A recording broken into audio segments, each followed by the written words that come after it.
नमस्ते। मैं doctor Sharika Roy Shivam hospital Kankarbagh Patna से। और अब कंटिन्यूइंग द सीरीज जो हम लोग पहले बात किए कि प्रेग्नेंट होने से पहले फैमिली में क्या विचारधारा होनी चाहिए, फिर हम लोग बात किए गर्भ संस्कार के बारे में। और अब हम बात कर रहे हैं कि इस 9 महीने में पेशेंट को क्या खाना चाहिए, पीना चाहिए, कितना घंटा सोना चाहिए, क्या एक्सरसाइजेस करना चाहिए, कौन सा काम है जो नहीं करना चाहिए। इसका लिस्ट तो खैर बहुत बड़ा है। अगर आप लोगों को क्वेश्चंस हैं तो आप प्लीज क्वेश्चंस हमसे पूछ लीजिएगा। पर जो जनरल तौर के पेशेंट लोग जो हम लोगों से प्रश्न पूछते हैं डेली, उनको हम कवर करेंगे आज। जिसमें से एक है कि क्या मैं मीठा खा सकती हूँ? बिल्कुल नहीं। ये मेरा अगेन व्यक्तिगत ओपिनियन है। मीठा प्रेगनेंसी में क्या आपको कभी नहीं खाना चाहिए, प्रेगनेंसी में तो बिल्कुल भी नहीं। Absolutely not. चाय में चीनी, दूध में चीनी, आम, अंगूर, किशमिश, इन सब चीजों से अपने आप को वर्जित करें। High protein diet. अगर आप नॉन वेजिटेरियन है तो नॉन वेजिटेरियन है एग खा सकती हैं। नॉन वेजिटेरियन है तो ग्रीन लीफी वेजिटेबल्स, साग सब्जी। जो सब्जी आपको नहीं पसंद है जैसे करेला हुआ, नेनुआ हुआ, तोरी हुआ, ये सब जो नॉर्मली लोग पसंद नहीं करते हैं, आप कोशिश कीजिए ये सब भी आप खाएं।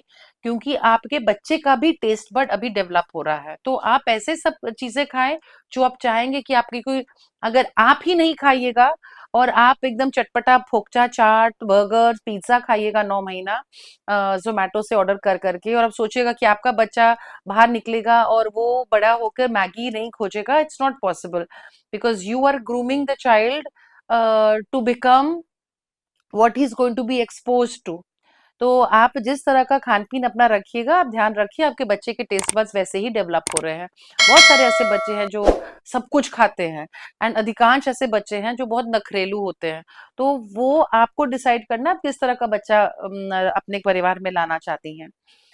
एक्सरसाइज, वेल, वॉकिंग अगर आप करती हैं और नहीं भी करती तो आपको वॉकिंग करना चाहिए। अगर कोई मेडिकली कोई ऐसा सिचुएशन नहीं है जिसमें आपको बेड रेस्ट एडवाइस किया गया हो, जैसे कि प्रीटर्म डिलीवरी का रिस्क हो या शिरोधकर सूजन पड़ा हो,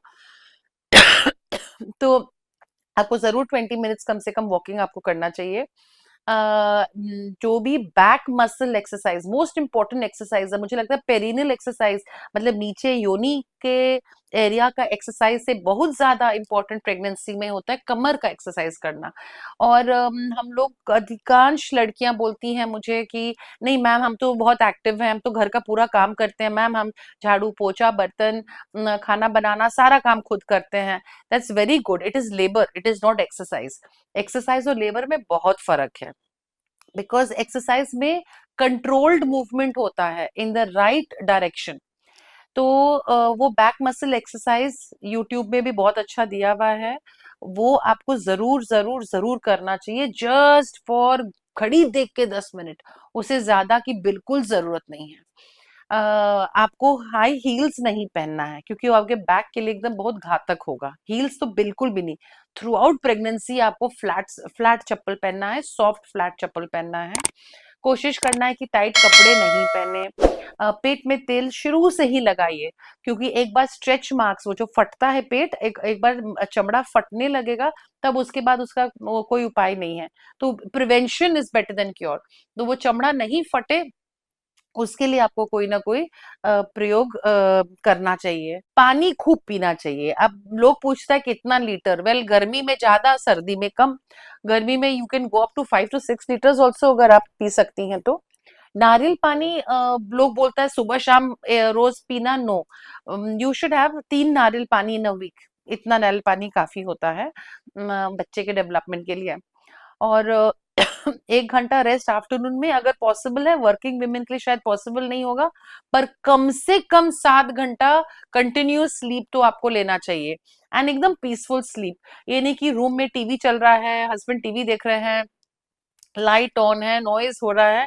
नो, एकदम डार्क रूम या हल्का सा डार्क रूम, और एकदम नॉइज फ्री रूम होना चाहिए, ताकि your sleep is absolutely disturb free. आपको कंटिन्यूस स्लीप आपको लेना है, वो बच्चे के लिए बहुत बहुत जरूरी है। बच्चे के मूवमेंट पे ध्यान देना बहुत जरूरी है।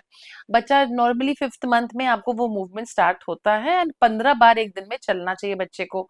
इस पे ध्यान आपको करना रखना बहुत जरूरी है। एक और प्रश्न जो बार-बार मरीज लोग पूछते हैं कि मैम मेरा वेट गेन बहुत ज़्यादा हो रहा है प्रेगनेंसी में, या मैडम मेरा तो वेट ही गेन नहीं हो रहा है प्रेगनेंसी में। तो ये एक और चीज़ है कि आपको वेट गेन प्रेगनेंसी में अराउंड 11 केजीज़ का होना चाहिए, but it is not necessary कि 11 केजी ही हो।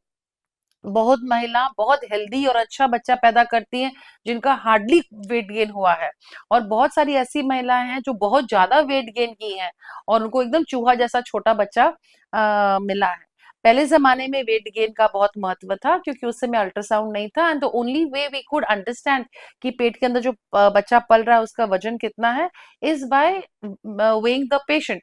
तो अब हमको मरीज को वे करके नाम, इनफैक्ट हम वेट तो देखते भी नहीं है पेशेंट का, we should be seeing the ultrasound, कि अल्ट्रासाउंड के द्वारा हम लोग को ग्रोथ को मॉनिटर करना है कि बच्चा मेरे बच्चे का ग्रोथ ठीक चल रहा है कि नहीं चल रहा है। एक अच्छा 9 महीने का इलाज थोड़ा बहुत महँगा पड़ सकता है, पर अगर आप वज़न कीजिएगा लॉन्ग टर्म में आपको सस्ता पड़ेगा। क्यों? आपको आप ऑपरेशन से बचेंगे, आपका शरीर बचेगा, आपका बच्चा तीव्र बुद्धि का होगा, हेल्दी होगा, इंक्यूबेटर में नहीं जाएगा। इंक्यूबेटर हम लोग कितना भी डिस्काउंट करें, सस्ता करें, पर इंक्यूबेटर के चार्जेस बहुत हाई होते हैं, उसमें मेडिसिन्स जो यूज़ होते हैं वो बहुत एक्सपेंसिव होते हैं। तो जितना पैसा आप 9 महीने के इलाज में आप बचाएँगे, उससे तो तिगुना चौगुना खर्च तो आपको बच्चे के ऊपर पड़ जाएगा, यदि अगर बच्चे का ग्रोथ मन लायक नहीं हुआ at the time of delivery.